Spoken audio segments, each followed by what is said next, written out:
தெய்வத்தின் குரல் இரண்டாம் பாகம்.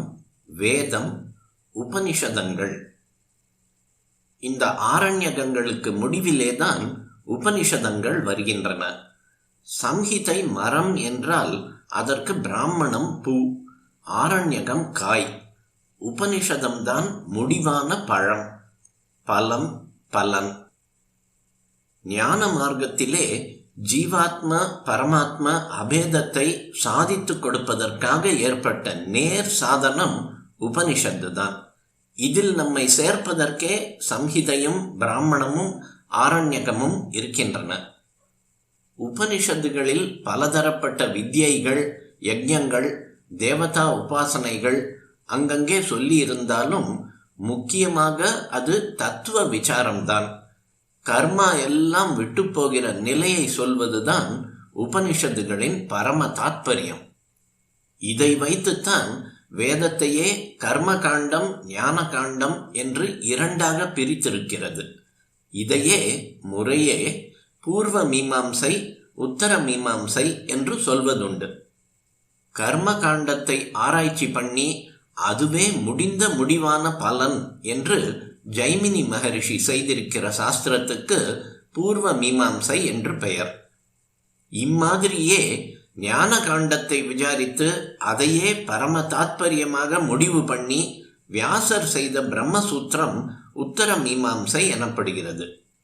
கர்ம காண்டத்தோடு பார்க்கும்போது உபனிஷத் பாகமான ஞான காண்டம் ரொம்ப சின்னதுதான். இதற்கேற்பவே ஜைமினி சூத்திரம் 1000 செக்ஷன் கொண்ட சகசிர அதிகரணியாகவும், பிரம்மசூத்திரம் 200க்கும் குறைவான அதிகரணம் உள்ளதாகவும் இருக்கின்றன. ஒரு விருட்சத்தில் இலைகள் நிறைய இருந்தாலும் புஷ்பமும் பழமும் கொஞ்சமாகவே இருக்கிறார் போல் வேத விருட்சத்தில் கர்மகாண்டம் நிறையவாகவும் உபனிஷத் பாகம் கொஞ்சமாகவும் இருக்கிறது.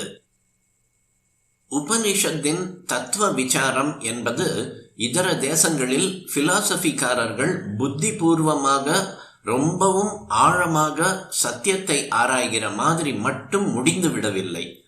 புத்தியினால் ஆராய்ந்ததை அனுபவத்தில் தெரிந்து கொள்வதுதான் முக்கியம். ஹல்வா தித்திக்கிறது என்று தெரிந்து கொண்டால் மட்டும் என்ன பிரயோஜனம்? அதை சாப்பிட்டு தித்திப்பை அனுபவிக்க வேண்டும். மற்ற பிலாசபிகளுக்கு இல்லாமல் உபனிஷதங்களுக்கு மாத்திரம் இருக்கிற பெருமை அது மந்திராட்சரங்களை கொண்டதாதலால் எந்த தத்துவங்களை சொல்கிறதோ அதை மந்திர சப்தத்தின் சக்தியால் அனுபவத்துக்கு கொண்டு வந்து கொடுத்து விடுகிறது. மற்ற தேசத்து பிலாசபிகள் போல் வெறும் அறிவாராய்ச்சியாக மட்டும் இல்லாமல் அதை அனுபவத்தில் உரைக்கும்படியாக பண்ணுவதற்கு எப்பேற்பட்ட வாழ்முறை வேண்டுமோ அப்பேற்பட்ட தர்மங்கள் நிறைந்த ஒழுக்கமான வாழ்க்கையை வேதத்தின் கர்மகாண்டம் சொல்லியிருக்கிறது. அதன்படி வாழ்ந்து தன்னை சுத்தப்படுத்தி கொண்டு அப்புறம் கர்மாக்களை விட்டுவிட்டு இந்த உபனிஷத்துகளை ஒருத்தன் அனுஷ்டானம் பண்ணும்போது அதில் உள்ள தத்துவங்கள் வெறும் புத்திவாதமாக இல்லாமல் அவனுடைய அனுஷ்டானத்திலேயே ஜீவனோடு பிரகாசிக்கின்றன. இந்த தத்துவங்களுக்கெல்லாம் உச்சியில்தான் ஜீவ பிரம்ம அபேதம் இருக்கிறது. பரமாத்மாவும் ஜீவாத்மாவும் இரண்டர கலக்கும் அந்த உச்சஸ்தானத்தை பிடிப்பதற்காகத்தான் கர்மாக்களால் பக்குவம் பெற்ற ஒருத்தன் சகல கர்மங்களையும் விட்டுவிட்டு சந்நியாசம் வாங்கிக் கொள்வது. அப்படி வாங்கிக் கொள்கிற சமயத்தில் அவனுக்கு மகா வாக்கியங்கள் என்று 4 மந்திரங்கள் உபதேசிக்கப்படுகின்றன. இந்த 4ம் ஜீவ பிரம்ம அபேதத்தை சொல்லுபவையே. அவற்றை மனனம் பண்ணி நிதித்தியாசனம் என்ற பெயரில் ஆழ்ந்து தியானம் செய்தால் அபேத நிலை பிரத்யட்சமாகவே சித்தித்துவிடும். இப்படிப்பட்ட 4 மகா வாக்கியங்களும் 4 உபனிஷத்துகளில்தான் இருக்கின்றன. எத்தனையோ கர்மா, தினுசான பிரார்த்தனை, வாழ்க்கை விதிகள் எல்லாம் சம்ஹிதை, பிராமணம் முதலான பாகங்களில் இருந்தாலும் முடிந்த முடிவாக பரம லட்சியத்தை பிடிக்க வேண்டும் என்று வருகிற போது அதை சாதித்து கொடுப்பதாக இருப்பது உபனிஷத் மகா வாக்கியங்கள் தான். உயர்ந்த அனுபவ ஞானமே தான் பிரம்மம் என்ற தாத்பரியத்தில் ஐத்தரேய உபனிஷத்தில் ஒரு மகா வாக்கியம் இருக்கிறது. இது ரிக்வேதத்தை சேர்ந்த உபனிஷத்து. நான் பிரம்மமாக இருக்கிறேன் என்று அர்த்தமுள்ள ஒரு மகா வாக்கியம் பிருஹதாரண்யக உபனிஷத்தில் வருகிறது. இது யஜுர்வேதத்தை சேர்ந்தது. நீயும் பரமாத்மாவும் ஒன்றுதான் என்று சிஷ்யனுக்கு குரு உபதேசிக்கிற ரூபத்தில் சாந்தோக்கிய உபனிஷத்திலே ஒரு மகா வாக்கியம் இருக்கிறது. இதுதான் சாமவேதத்துக்கான மகா வாக்கியம். இந்த ஆத்மா என்பது பிரம்மமேதான் என்று சொல்கிற மகா வாக்கியம் மாண்டூக்கிய உபனிஷத்தில் வருகிறது. இது அதர்வ வேதத்தை சேர்ந்தது. இப்படியாக 4 வேதங்களிலும் விசேஷமாக இருக்கப்பட்ட மகா வாக்கியங்கள் அந்தந்த வேதத்தை சேர்ந்த உபனிஷத்துகளிலேயே வருகின்றன. ஆச்சாரியால் கடைசியில் உபதேச சாரமாக சொன்ன சோபான பஞ்சகத்தில் வேதத்தை, சம்ஹிதையை அத்தியனம் பண்ணுங்கள், அதில் பிராமணத்தில் சொல்லியுள்ள எல்லா கர்மாக்களையும் பண்ணுங்கள் என்று ஆரம்பித்து இந்த மகா வாக்கியங்களில் உபதேசம் வாங்கி கொண்டு அவற்றையே அனுஷ்டானம் செய்து பிரம்ம பாவத்தை அடையுங்கள் என்று முடிக்கிறார். அத்தனை வேதங்களுக்கும் முடிவான நிலை உபனிஷத்தில் சொன்னதுதான். உபனிஷத்துகளுக்கே வேதாந்தம் என்ற பெயர் இருக்கிறது. அந்தம் என்றால் முடிவு. வேதத்துக்கு அந்தமாக இருப்பது வேதாந்தம்.